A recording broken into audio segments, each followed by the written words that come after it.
Good morning class civil second year. आज हम लोग अप्लाइड मैकेनिक्स में नेक्स्ट यूनिट पढ़ेंगे जिसका नाम है बलों का नियम या लॉज ऑफ फोर्सेस।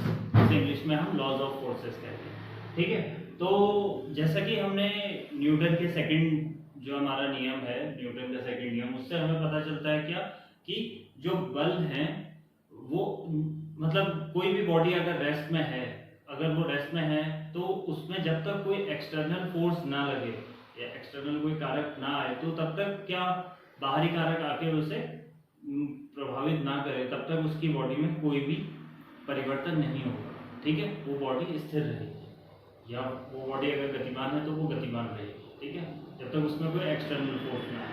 तो एक्सटर्नल फोर्स क्या है? तो फोर्स को हमने यहाँ पे जो डिफाइन करा गया है वो ये है कि बल वो कारक है जो यदि किसी पिंड पर कार्यरत हो, अगर किसी पिंड पर, अगर किसी ऑब्जेक्ट पर बल कार्यरत हो तो वो उसकी स्थिति में परिवर्तन करता है। ठीक है, उसकी या तो वो अगर रेस्ट में है तो उसे हिला, उसकी स्थिति में परिवर्तन कर देगा। अगर वो बॉडी यूनिफॉर्मली चल रही है तो उसकी तब भी स्थिति में परिवर्तन कर देगा, या अथवा परिवर्तन करने का प्रयत्न या प्रयास करेगा। ठीक है, उस चीज को हम क्या कहेंगे? बल कहेंगे। फोर्स इज अ पुश और pull tends to produce a change in the state of rest of a body, मतलब फिजिकली और uniform motion of a body, और change in the direction of motion of the body. ठीक है, तो या तो उसकी बॉडी में चेंज कर देगा या उसकी अगर वो यूनिफॉर्म में या रेस्ट में है तो उसकी बॉडी में वो चेंज कर देगा। ठीक है, तो ये होता है फोर्स और जनरली ये क्वेश्चन पूछा ही जाता है। ठीक है, तो अब जो नेक्स्ट है हमारा टॉपिक वो है बल के बल का मात्रक। ठीक है, बल का मात्रक। तो बल को हम यूनिट ऑफ फोर्सेस, तो हमने बहुत पहले से पढ़ रखा है कि यूनिट ऑफ फोर्सेस क्या क्या है, लेकिन फिर भी यहाँ पर रिवाइज करा जा रहा है कि बल के मात्रक क्या क्या है। ठीक है, तो बल का जो हमें न्यूटन सेकंड लॉ से हमें पता चलता है कि F इक्वल्स टू क्या होता है? ma होता है। ठीक है, F इक्वल्स टू ma होता है। तो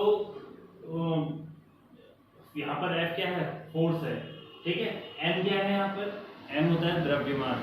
द्रव्यमान इंग्लिश में जिसे कहा जाता है मास, ऑब्जेक्ट का मास। ठीक है, और a क्या होता है? द्रव्य का त्वरण। त्वरण को इंग्लिश में कहा जाता है एक्सेलरेशन।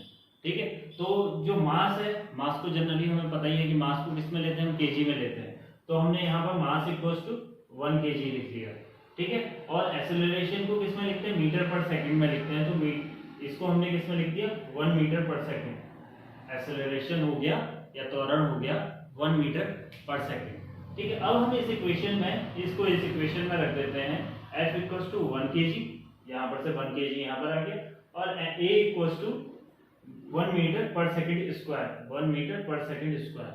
ठीक है, तो अगर हम इन दोनों को कैलकुलेट करें तो ये आ जाएगा 1 kg मीटर, kg के बाद डॉट, 1 kg मीटर पर सेकंड स्क्वायर। ठीक है, ये इसकी यूनिट हो जाएगी, और इसे हम जनरली क्या कहते हैं? 1 न्यूटन कहा जाता है, 1 kg मीटर पर सेकंड स्क्वायर। ठीक है, तो हमारी यहाँ पर से फोर्स की यूनिट हो गई है न्यूटन। ठीक है, तो ये हो गया। अब हमारा जो नेक्स्ट टॉपिक है वो है बलों के प्रकार। तो बलों के प्रकार क्या होते हैं? टाइप्स ऑफ फोर्सेस क्या क्या हैं हमारे पास? Types of forces.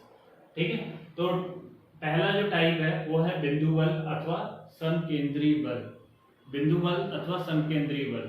ठीक है, इसे इंग्लिश में कहा जाता है पॉइंट लोड और कंसंट्रेटेड लोड। ठीक है, और इसी के साथ एंड में यूनिफॉर्मली डिस्ट्रीब्यूटेड लोड, जिसे हम हिंदी में कहते हैं समवितरित भार। ठीक है, तो पहला है हमारा बिंदु बल और एंड यूनिफॉर्मली डिस्ट्रीब्यूटेड लोड। तो बिंदु बल क्या होता है कि कोई ऑब्जेक्ट है, उस पर हमने क्या कर रखा है कि एक पॉइंट पे किसी एक पॉइंट पे लोड लगा हुआ है। इस पॉइंट पे अलग लोड है, यहाँ पर 10 है, यहाँ पर 20 है न्यूटन, इस टाइप से। ठीक है, लेकिन यूनिफॉर्मली डिस्ट्रीब्यूटेड लोड क्या होगा? ये पूरी बीम में केवल एक ही टाइप, मतलब जैसे 10 ही का होगा पूरी यूनिट, और लेकिन समान होगा, समवितरित भार। इसीलिए इसे इंग्लिश में हिंदी में कहा जाता है समवितरित भार, मतलब एक समान भार पूरी बीम। ठीक है, तो पहला बल हो गया बिंदु भार। जो बिंदु भार किसे कहेंगे या कंसंट्रेटेड लोड किसे कहेंगे? जो एक ही पॉइंट पर लगा हो। लेकिन समवितरित भार किसे कहा जाएगा? जो पूरी उसमें एक समान लगा हो। ठीक है, अब दूसरा है कारक तथा प्रतिकारक बल। इंग्लिश में इसे कहा जाता है एक्टिव एंड रिएक्टिव फोर्सेस। तो आपने न्यूटन थर्ड लॉ से पढ़ा होगा कि जब भी हम किसी बॉडी पे फोर्स लगाते हैं तो एक अपोजिट फोर्स हमारी तरफ आता है। वो फोर्स कौन सा होता है? बॉडी का खुद का वेट का, ठीक है। तो हमने कोई एक ऑब्जेक्ट पे हमने एक फोर्स लगाया और वापस हमें एक उतना ही बराबर, जैसे 10 न्यूटन का फोर्स लगाया तो 10 न्यूटन का वापस हमें एक फोर्स मिलता है। तो ये कौन सा बल है? ये है कारक बल, जिसे हम कहते हैं एक्टिव फोर्स। और जो वापस बॉडी हम पे दे रही है वो है रिएक्टिव फोर्स, जिसे हम प्रतिकारक बल कहते हैं, ठीक है। तो नेक्स्ट है हमारे पास थर्ड जो है वो है तनाव तथा संपीड़न बल, ठीक है। ये काफी इंपॉर्टेंट है, तनाव तथा संपीड़न बल। तो तनाव बल को इंग्लिश में कहते हैं टेंसाइल फोर्सेस, और कंप्रेसिव फोर्सेस किसे कहा जाता है? संपीड़न बल को कहा जाता है। तो किसी बॉडी पे अगर हम उसे अंदर की तरफ कर रहे हैं तो एक फोर्स ये होगी, और अगर हम उसे बाहर की तरफ खींच रहे हैं तो एक कंप्रेसिव